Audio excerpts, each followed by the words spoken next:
Цивил медија. 6 август 2019 година. Вест на денот.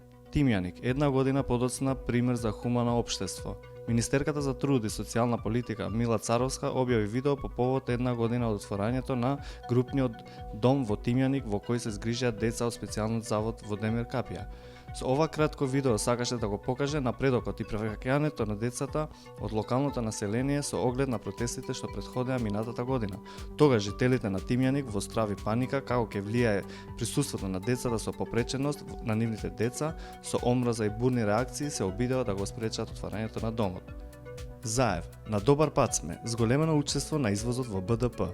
Извозот на стоки во 2012 година учествувал во бруто домашниот производ во Северна Македонија со 30,4%, а во 2018 година е зголемен за 50% и изнесувал 45,5%, според извештајот на Светската трговска организација.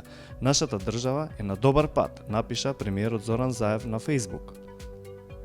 ЈП Комуналец Охрид ги раскина договорите со Нефи Усеини. Охридски комуналец, јавното претпријатие на општина Охрид, по препорака на ДКСК ги раскина трите договори со контроверзниот советник од ДУИ Нефи Усеини на барање на Државната комисија за спречување корупција.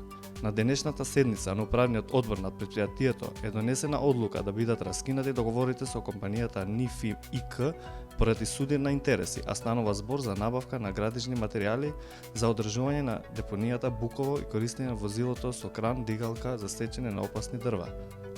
Намалување на довербата во ЕУ, 57% од граѓаните во Република Северна Македонија се за членството во Унијата. Довербата на граѓаните на Северна Македонија во ЕУ е 57% и бележи намалување од 6% во однос на есента минатата година. Сепак, 68% сметаат дека членството во Европската Унија би било многу добро за земјата, наспроти 16% кои имаат спротивен став.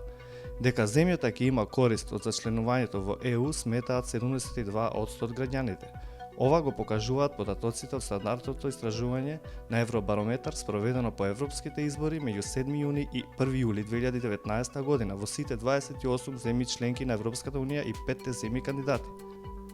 Флеш вести. Извршителите наплатиле околу 127 милиони од должници. За 20 на дена се продадени околу 5000 електронски картички и тагови за патарини. Денеска се навршуваат 3 години од навремето во Скопскиот регион, што предизвика поплави во кои загинаа 22 лица. Прочитајте повеќе на civilmedia.mk. Цивил медија.